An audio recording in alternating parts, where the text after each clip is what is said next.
네, 오늘 우리에게 주시는 말씀은 민수기 4장 말씀입니다. 1절부터 4절까지 말씀입니다. 우리 다 같이 자리에서 일어나셔서 한 절씩 교독하도록 하겠습니다.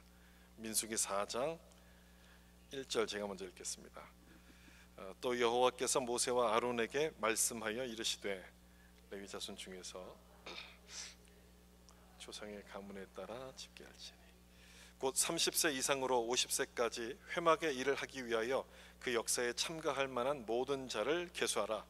고앗 자손이 회막 안에 지성물에 대하여 할 일은 이러하니라. 아멘. 거기까지 보겠습니다. 우리 말씀에 은혜 받으세요. 인사하면서 읽겠습니다. 말씀에 은혜 받으세요.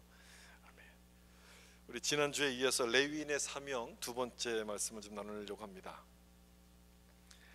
내가 하고 있는 일, 그 일에 대해서 내가 어떤 자세로 대하는가에 따라서 생업, 직업 또는 소명으로 이렇게 나누어 볼 수 있습니다. 생업은 말 그대로 먹고 살기 위해서 하는 일이겠죠. 직업은 내가 성공하기 위해서, 부를 얻기 위해서 하는 일을 직업이라고 할 수 있고, 그럼 소명은 뭐겠습니까? 소명, 그 일의 의미를 발견하는 것이고, 일의 의미를 부여하게 될 때 그 일은 소명이 되는 거죠. 영국의 한 길모퉁이에서 구두를 열심히 닦던 소년이 있었습니다.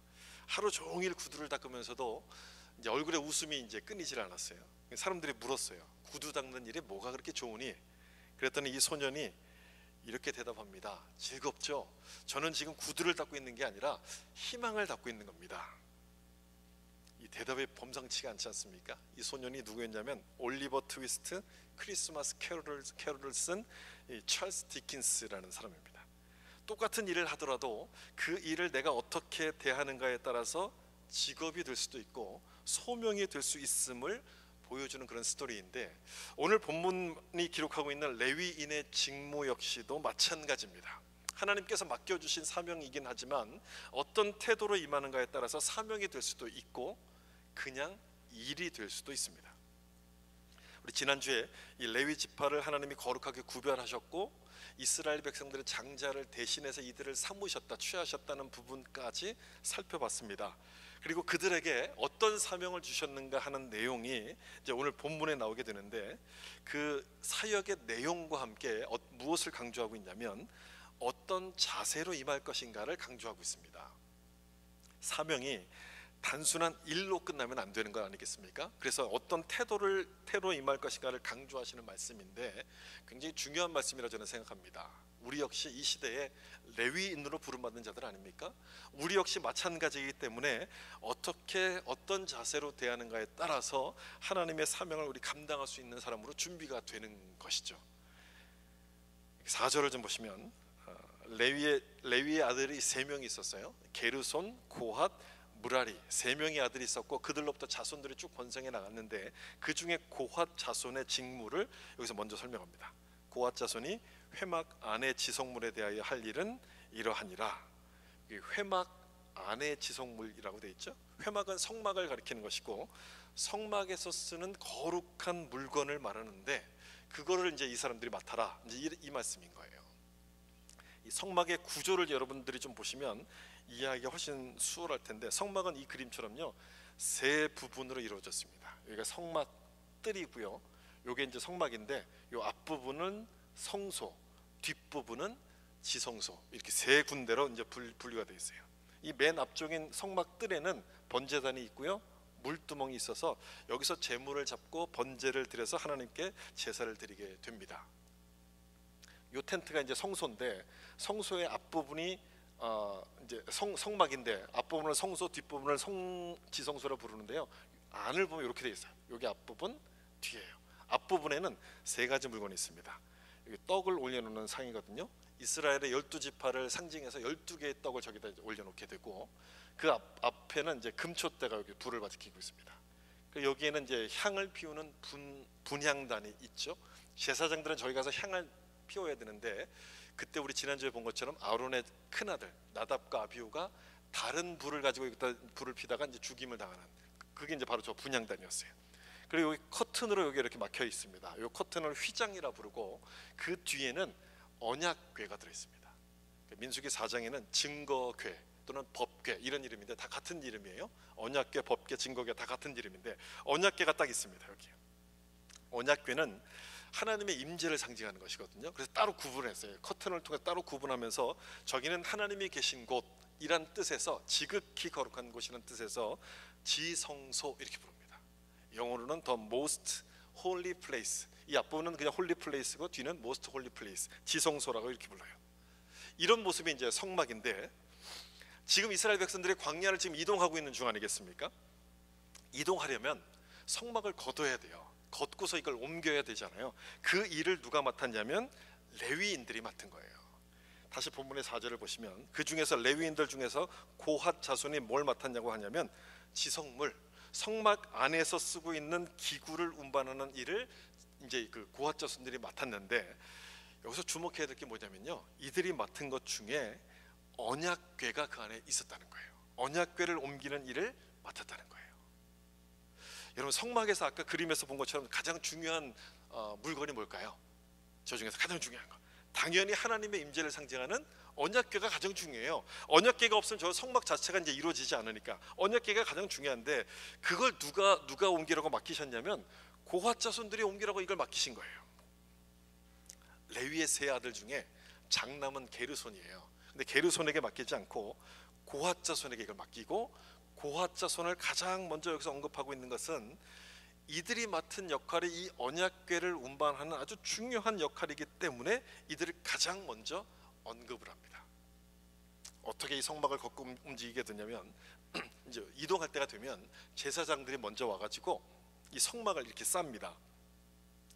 이제 그 해달 가죽으로 먼저 싸고 그 위를 이제 순청색의 보자기로 그 위를 이렇게 딱 싸매 놓습니다.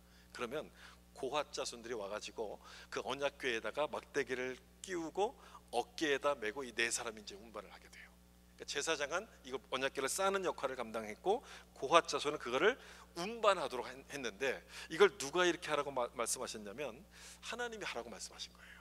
하나님이 이렇게 나눠서 하라. 그리고 재미난 말씀이 그 다음에 4장 18절을 보면 나오는데 너희는 고핫 족속의 지파를 레위인 중에서 끊어지게 하지 말지니 라고 되어 있습니다.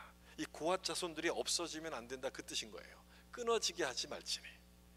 왜 끊어지게 하지 말라고 이렇게 말씀하셨을까요? 이 사람들이 왜 없어지면 안 된다라고 말씀하시는 걸까요? 특별히 이 사람들을 사랑해서 그렇게 하시는 말씀일까요?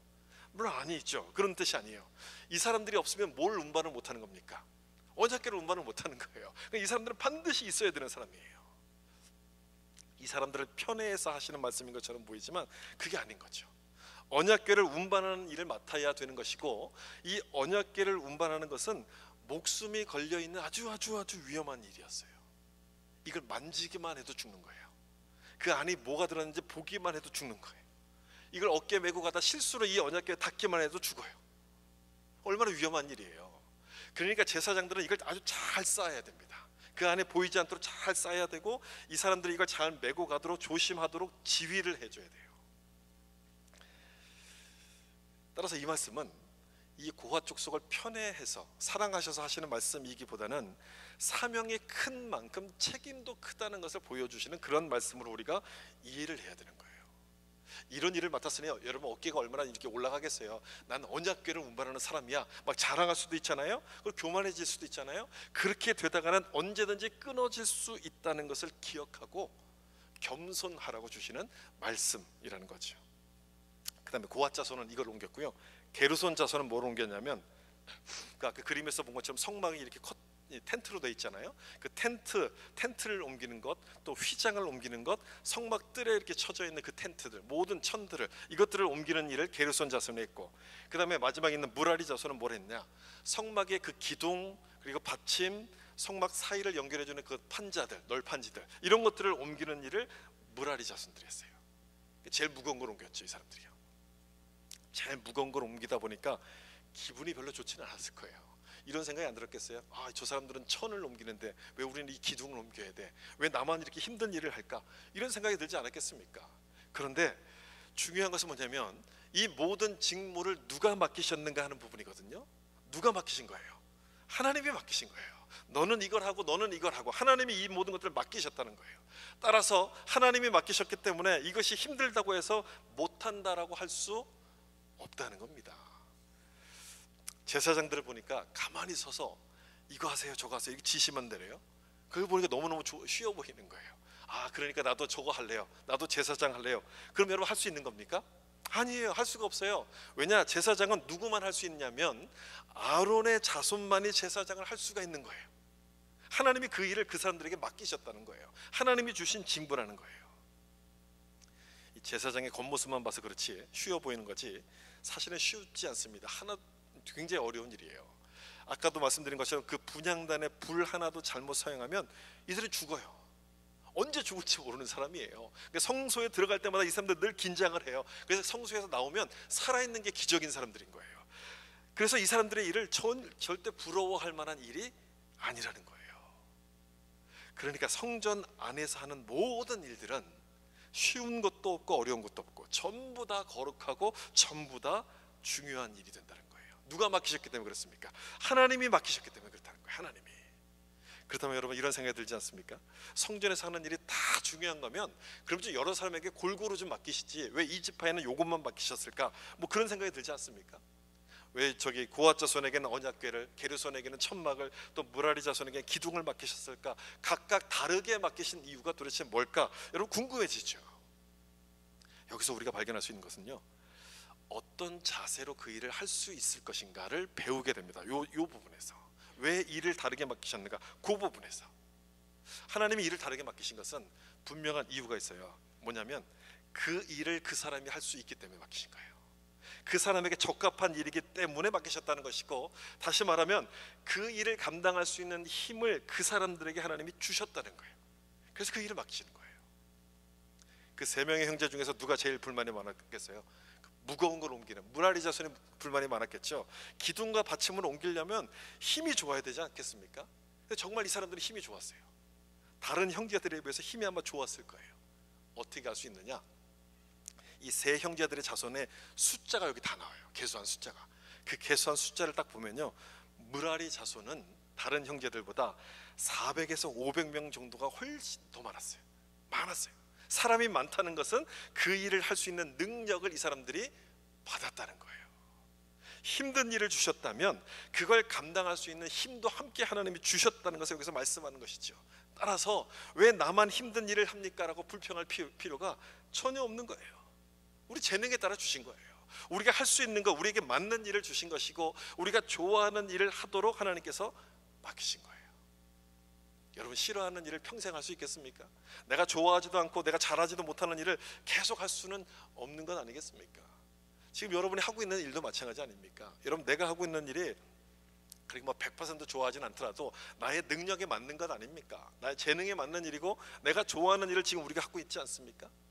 그 얘기는 무슨 얘기냐면 그 재능은 하나님이 주신 건데 하나님이 주신 재능을 따라서 내가 할 일을 내가 선택하고 결정한다는 거예요. 우리도 레위인처럼 하나님이 주신 직무를 감당하고 있는 것과 같다, 그 말씀인 거예요. 우리의 재능에 따라서 내 직업을 선택한다는 것은 하나님이 주신 직무대로 내가 그 일을 하고 있다라고 생각할 수 있다는 거예요. 여러분이 하고 있는 일, 그 직업이 하나님이 주신 사명이라고 볼 수 있다는 거예요. 여러분 그렇게 생각해 보신 적이 없잖아요. 우리는요. 지금부터는 그렇게 생각하셔야 돼요. 우리가 성경을 볼 때마다 하나님께서 말씀하고 있는 내용들이 다 그거거든요. 지금 그런 식으로 우리가 이제 생각을 바꿔 가야 돼요. 그래서 예전에는 종교개혁자들이 그런 의미에서 모든 직업은 거룩하다 이렇게 얘기했어요. 나쁜 일을 하는 직업 빼고, 악한 일을 하는 직업을 빼고 제외하고는 하나님이 우리에게 다 맡겨주신 것이기 때문에 거룩하다. 거룩한 직업이 따로 있는 것이 아니라 하나님이 주신 직업은 다 거룩한 것이다 라고 이야기를 했어요. 이 생각을 이 생각을 이어받은 청교도들은 직업을 또 이렇게 불렀잖아요. 영어로 vocation이라고 불렀어요. vocation, 소명이란 뜻이에요. 내가 하고 있는 일을 하나님이 나에게 주신 소명, 이유가 있어서 주신 것이고 또 의미가 있어서 주신 것이기 때문에 내가 이 일에 열심히 해야 된다라고 소명처럼 생각하고 이 일을 열심히 감사했습니다. 반대로 다른 사람과 자꾸 비교하면서 욕심을 부리기 시작하면 소명을 따르는 것이 아니라 그냥 직업이 되는 거예요. 직업. 먹고 살기 위해서 하는 일, 그냥 직업이 돼요. 마지못해서 하는 일이 돼요. 소명대로 사는 게 아니라 욕심대로 살다 보니 그 인생이 여러분 평안할 수 있겠어요? 그게 매사가 불평이죠. 남의 것을 자꾸만 기웃기웃거리기 시작해요. 저게 더 좋은 게 아니야? 왜 저걸 나에게 주시지 않았지? 이런 생각들을 자꾸 갖게 되죠.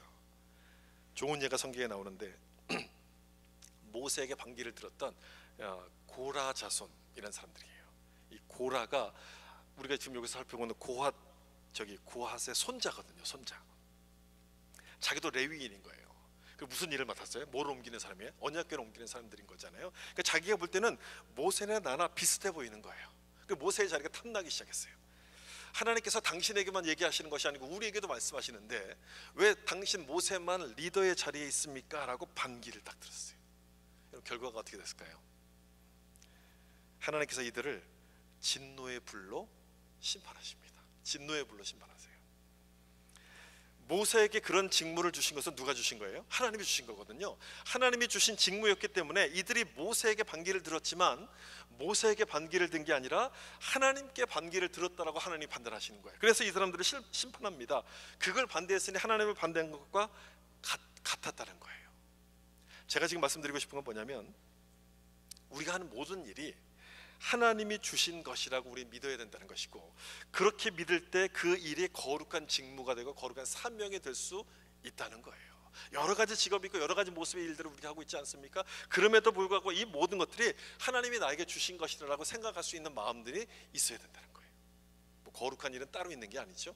따로 있는 게 아니라 하나님이 주신 것은 모든 게 다 거룩한 거예요. 우리가 그런 자세로 이것을 받아들이고 그렇게 할 때 남들보다 내가 힘든 일을 한다고 해서 또는 보잘것없는 일을 한다고 해서 우리가 실망하지 않고 감사함으로 그 일을 감당할 수 있게 되는 거예요.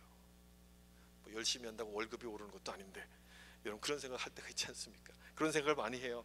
맞아요. 월급은 안 올라요. 월급은 안 오르지만 그 모습을요 하나님이 보세요. 하나님. 이게 중요한 거예요. 우리 믿는 사람들이잖아요. 월급은 안 올라도 그 모습을 하나님이 보세요. 작은 일, 큰 일 가리지 않고 주님이 주신 거라고 믿고 열심히 하다 보면 그 모습을 보시고 하나님께서 그 사람에게 더 큰 일을 맡기시는 거예요.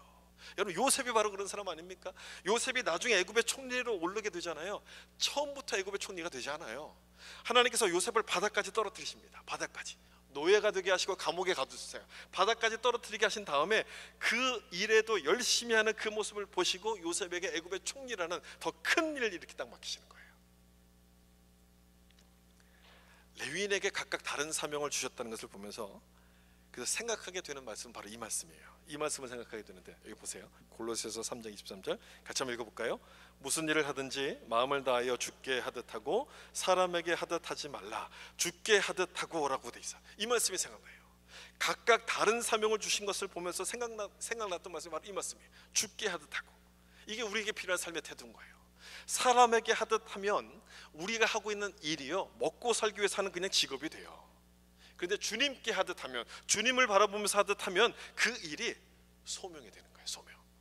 작은 일이라도 그 일의 의미가 무엇인지를 알고 하나님의 영광을 위해서 열심히 감당하게 돼요. 그 사람에게 어찌 하나님께서 복을 주시지 않겠습니까? 지난번에 우리가 품위 있게 하고 질서 있게 하라는 말씀을 나누지 않았습니까? 여러분 또 한 가지 기억해야 될 말씀이 바로 이거예요. 주께 하듯 하고. 우리 그리스도인들이 이 두 가지만 좀 지켜도, 이제 그 품위 있게 하고 주께 하듯 하는 이 두 가지만 지켜도 우리가 밖에 나가서 손가락질 받지 않을 거예요. 이 두 가지만 지켜도. 우리가 이 시대의 레위인으로서 이 하나님의 사명을 감당하려면 여러분 이런 자세가 필요해요. 무슨 일을 하든지 주께 하듯 하셔야 돼요. 이민자로 살다 보면 내가 원치 않은 일을 할 때가 참 있지 않습니까? 내가 그래도 한국에서는 이런 사람이 아닌데 내가 여기 와서 왜 이런 일을 할까? 여러분 그런 생각을 할 때가 있잖아요. 막 자존심도 상하기도 하고 막 이게 기분이 상할 때가 있잖아요. 그래도 그럴지라도 평생 우리가 그런 일을 하는 건 아닐 수도 있으니까 그럴지라도 주님이 이 일을 지금 이 순간에 나에게 맡기셨다라고 믿고 주님께 하듯 하면 하나님이 기뻐하실 거예요. 하나님이 기뻐하시고 그 모습을 보시고 더 큰 일들을 우리 가운데 맡기시지 않겠습니까? 여러분 작은 일에 충성하지 못하는데 어찌 큰 일을 맡기겠어요? 그러므로 나에게 없는 것을 불평하기보다 나에게 주신 것을 보면서 감사하셔야 돼요.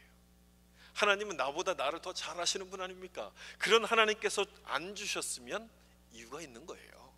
주셨으면 또 이유가 있는 거예요. 필요해서 주신 거예요. 그렇게 내가 하고 있는 일이 하나님이 나에게 맡기신 것임을 믿고 주님께 하다 우리가 열심히 하셔서 레위인처럼 거룩한 사명을 감당할 수 있는 자들 될 수 있기를 예수님의 이름으로 축복합니다. 다른 일을 가까이 이렇게 맡기시는 것은 하나님이 그들에게 주셨던 사명이라고 제가 설명드렸고요. 또 다른 이유가 있습니다. 그 뭐냐면 성막을 이동해야 되기 때문에 그랬습니다. 성막은 이동용으로 만들어진 거예요. 이동용. 그래서 멈출 때는 막 셋업을 해야 되고요. 다시 이동하게 되면 이 셋업했던 것을 다시 다 이렇게 거두어야만 됩니다. 그 일을 위해서 뭐가 필요하느냐? 역할 분담이 필요해요. 그래서 서로 협력해야지만 이 일을 할 수 있는 거잖아요. 그래서 협력하고 도우라고 다른 일들을 이렇게 맡겨주신 거예요. 그래서 자기가 맡은 일들을 이렇게 하는데 결과는 어떻게 나타나냐면 성막이 이렇게 움직이는 결과를 딱 하나의 결과가 나타나요. 나는 열심히 기둥만 이렇게 챙기는데 결과를 딱 종합해 놓고 보니까 성막이 움직여가는 하나님의 뜻을 이루는 결과로 나타나는 거예요. 여러분 참 신기하지 않습니까? 이게 참 신기한 부분이에요. 나는 내 일만 그냥 하는 거예요. 저 사람은 저 사람의 일을 해요. 서로 다른 일을 하는데 모든 게 기가 막히게 딱 맞아떨어져요. 성막이 움직이는 결과가 나타나요. 여러분 이것이 하나님이 일하시는 방법이에요. 이게 하나님의 교회가 움직이는 방법이고 성막이 움직이는 원리인데 이거를 가르쳐 주시기 위해서 각각 다른 일을 주셔서 서로 분담하도록 협력하도록 만드셨던 거예요. 이 그림이 성막 아니었습니까? 성막은 생각하면 생각할수록 참 놀랍습니다. 하나님이 주신 거잖아요. 하나님이 만들라고 하셔서 이렇게 만들었던 거거든요. 참 놀라워요. 왜 놀랍냐면 세상 어느 종교에도 이런 신전을 가진 종교는 없어요. 그렇죠? 그리스 가보신 분들은 아시겠지만 파르테논 신전 얼마나 멋있습니까? 얼마나 웅장합니까? 중국에도 가면 뭐 큰 불상들 또는 아주 멋진 사원들, 아주 그냥 기괴한 협곡에 세워져 있는 이런 사원들 여러분 많이 보셨을 거예요. 보통 신전은 다 그래요. 가장 좋은 재료를 가지고 가장 웅장하고 멋있게 신전을 만드는데 하나님의 신전은 천막이에요. 천막. 이동식 천막. 이걸 지으라고 하나님이 말씀하신 거예요. 왜 그랬을까요? 도대체 그 이유가 뭘까요? 한번 생각들 안 해보셨을 때 한번 생각해 보세요, 여러분. 왜 하나님께서 이렇게 천막으로 만들려고 하셨을까? 뭐 광야를 지금 이동해야 되니까 가나안 땅까지 가야 되니까라고 보통 이렇게 생각하겠지만 그게 그 이유의 전부는 아니에요. 아주 중요한 이유가 이 안에 담겨져 있어요. 나중에 가나안 땅에 딱 들어갔을 때도요, 정착했을 때도요, 하나님은 성전을 지으라고 말씀하시지 않아요. 다윗이 성전을 짓겠다고 이야기했을 때도 하나님이 바로 허락하지 않습니다. 하나님은 성전을 원하셨던 것이 아니란 얘기예요. 이런 성전을 하나님이 원하셨다는 거, 이동식 성전을 원하셨다는 것인데 이유가 있어요. 그 이유가 뭐냐면 이 이동식 성전이 나중에 예수님이 완성하실 성전의 모습을 상징적으로 보여주는 것이기 때문에 그래요. 예수님이 완성하실 성전, 이 성전을 헐라 내가 사흘 만에 지으리라, 그렇게 주님이 말씀하시지 않았습니까? 바로 그 성전을 상징하는 거예요. 예수를 믿고 주님 안에서 하나 된 사람들이 모이는 성도들의 모임이 바로 성전인데 그 성전을 상징하는 모습이라는 거예요. 멋진 건물이나 멋진 악기, 멋진 시설들로 만들어진 그런 건물이 아니라 사람으로 지어진 성전을 하나님이 원하셨다는 거예요. 그게 이 그림에 보여지는 거예요. 예수님이 머리가 되시고 예수 믿는 성도들이 그 몸을 이루는, 그래서 어떤 이는 기둥이 되고 어떤 사람은 받침이 되고 어떤 사람은 휘장이 되면서 주님을 위해서 한 가지로 움직이는 그 성전을 하나님이 원하셨다는 거예요. 그렇게 되려면 좋아하는 일만 할 수 있습니까? 편안한 일만 할 수 있습니까? 아니죠. 이를 서로 분담해야 돼요. 그래야지만 성막을 움직여 갈 수 있는 것처럼 교회가 움직이는 원리도 똑같은 거예요. 서로 다른 사람들이 모여야 돼요. 똑같은 사람들이 모이면 안 돼요. 똑같은 사람들끼리만 모이면 그건 향후회라 그러잖아요. 교회라 부르지 않아요. 다 다른 사람들이 모여야 되는 것이고, 다른 사람들이 모여서 함께 협력해서 하나님의 일을 만들어 갈 때 그게 바로 교회가 세워지고 교회가 움직여가는 원리라는 거예요.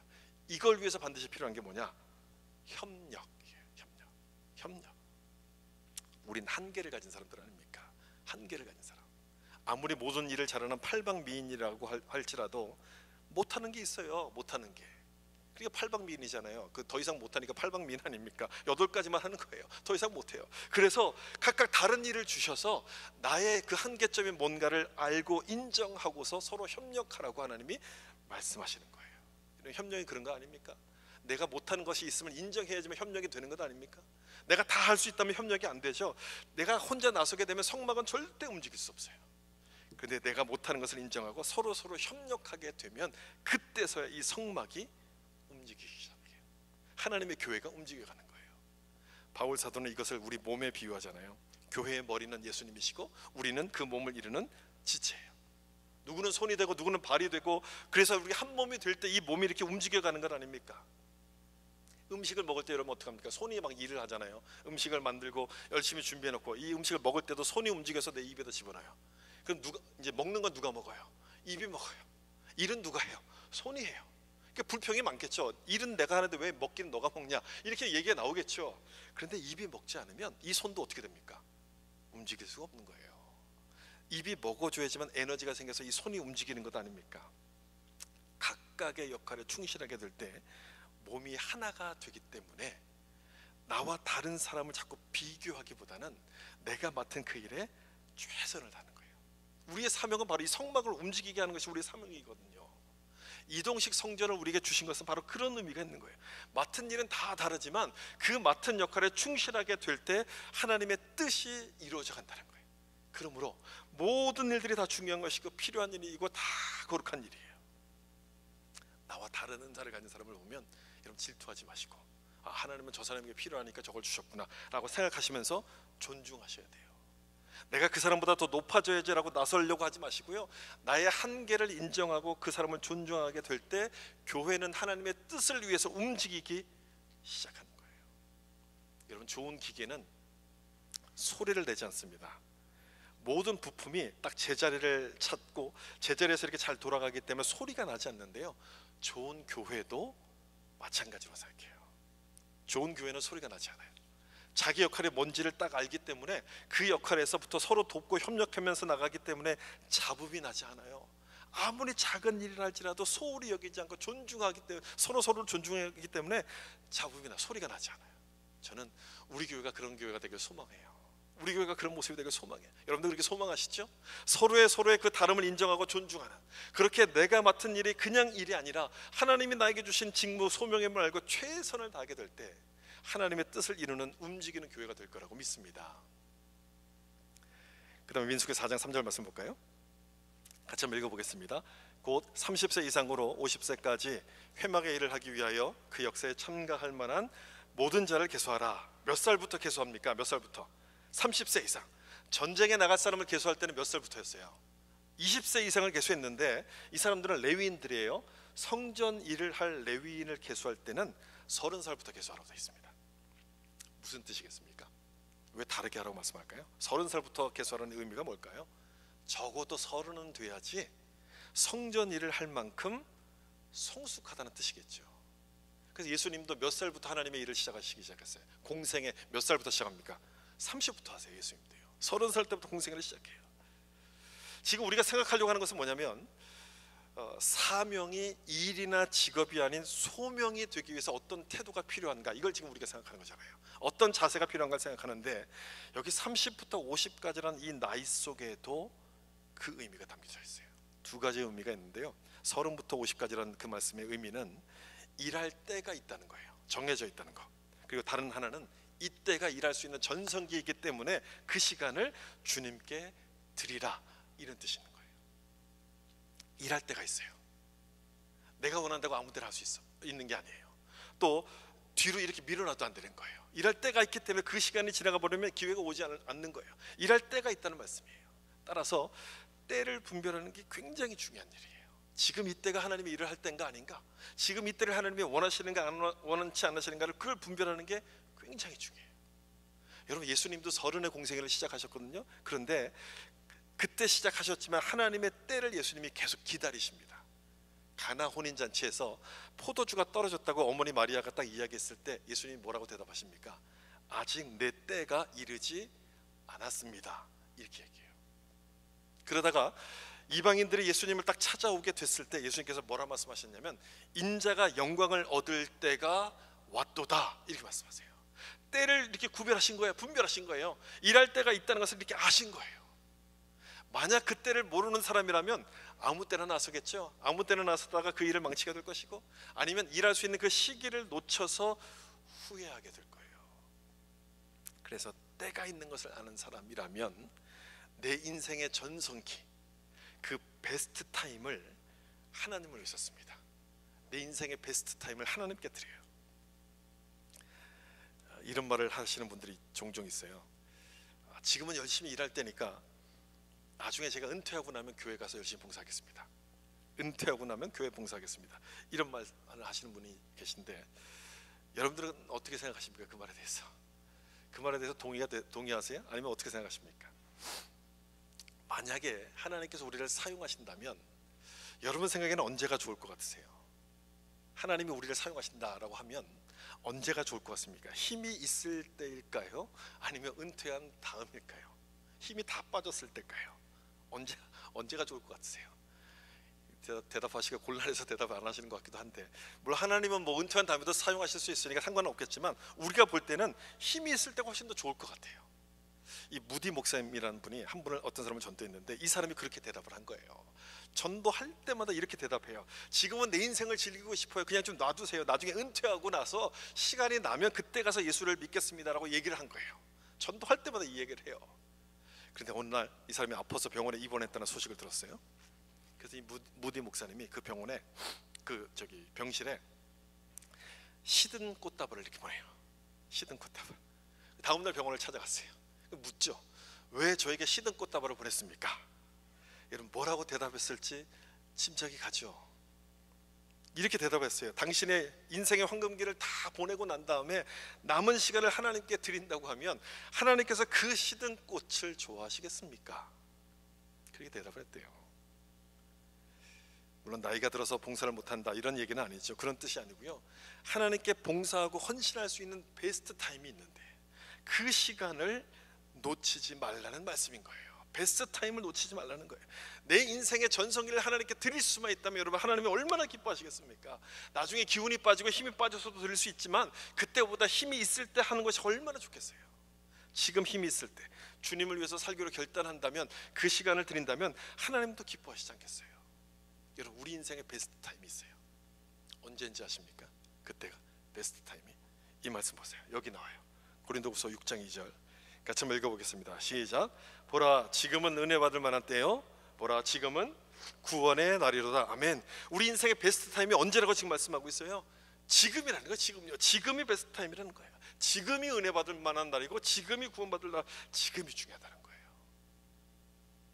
50이 넘으면 그럼 하나님께 봉사를 못한 건가? 30부터 50까지니까 못하는 건가? 아닌 거죠. 50이 넘어서도 상관이 없으면 괜찮습니다. 하나님이 원하시는 내 인생의 베스트 타임은요, 지금이라. 지금. 따라서 지금 하지 않고 뒤로 일을 자꾸만 뒤로 미룬다면 나중에는 일할 기회가 없어지게 될지도 몰라요. 찾아오지 않을지도 몰라요. 애들만 키우고 난 다음에 제가 봉사하겠습니다. 그렇게 말하지만 애들이 다 크고 나면, 결혼시키고 나면 그때부터 제가 봉사하겠습니다. 근데 결혼을 딱 시켰어요. 손주가 태어났어요. 손주 보다가 이제 봉사할 수 있는 시간이 다 없어지는 거예요. 그리고 나서 힘이 빠져요. 봉사할 수 있는 기력이 없는 거예요. 여러분 우리 삶은 그렇게 되는 거예요. 30부터 50까지라고 말씀하고 있는 것은요, 일할 시기가 정해져 있다는 거예요.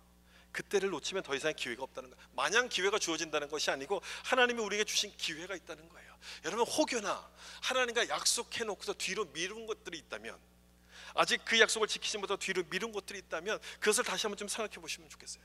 지금이 바로 그 약속을 하나님께 드릴 수 있는, 지킬 수 있는 가장 중요한 시간이라는 것을 기억하시고 지금 그 일에 순종하셔야 돼요. 순종하셔야 돼요. 여러분들이 어떤 약속을 했는지 저는 잘 몰라요. 그렇지만 혹여나 이 말씀을 들으면서 내가 하나님과 약속했던 것들이 잊어버리고 있던 것들이 기억나고 있다면 그거를 지금 주님 앞에 드려야 돼요. 지금이 은혜 받을 만한 시간이고 지금이 구원의 날인 거예요. 망설이지 말고 지금이 하나님을 위한 베스트 타임이라는 것을 여러분 기억하시고 순종하게 될 때 그 모습을 하나님께서 기뻐하실 거라고 믿습니다. 어떤 분들은 마지못해 교회를 나옵니다. 또 어떤 분들은 복받기 위해서 교회를 나와요. 뭐 어떤 이유든지 교회를 나오는 것은 저는 좋다고 생각해요. 그런데 이런 사람도 있어요. 이런 사람, 나를 구원해 주신 예수님의 은혜가 너무너무 감사해서 무엇을 하든지 주님을 위해서 내가 하겠습니다라는 그런 마음을 가지고 교회를 나오는 사람이 있어요. 내가 무엇을 하든지 주님을 위해서 하겠습니다, 그런 마음을 갖고 예수를 믿어요. 지금 내가 하는 일이 주님이 나에게 맡겨주신 것이라는 사실을 알고 열심히 주님을 섬깁니다. 나의 한계가 무엇인지를 알기 때문에 겸손하게 엎드려서 은혜를 구하면서 협력을 합니다. 그런 모습을 갖고 지금을 살아갑니다. 지금. 여러분 이 모습이 자신의 사역을 깨닫고 준비하는 그런 사람의 모습 아니겠습니까? 내 사명이 무엇인지를 깨닫고 지금이라는 이 베스트 타임을 주님께 드리는 그 거룩한 사람의 모습 아니겠습니까? 저는 우리 모두가 다 이런 모습이 된다고 생각합니다. 여러분들이 바로 이런 모습으로 살고 있습니까? 그렇게 되시기를 축복합니다. 뒤로 미루지 마시고 나중으로 미루지 마시고 지금 무엇을 하든지 죽게 하듯 하심으로 말미암아 하나님을 기쁘시게 하는 이 시대의 레위인들이 다 될 수 있기를 예수님의 이름으로 축원합니다. 기도하겠습니다.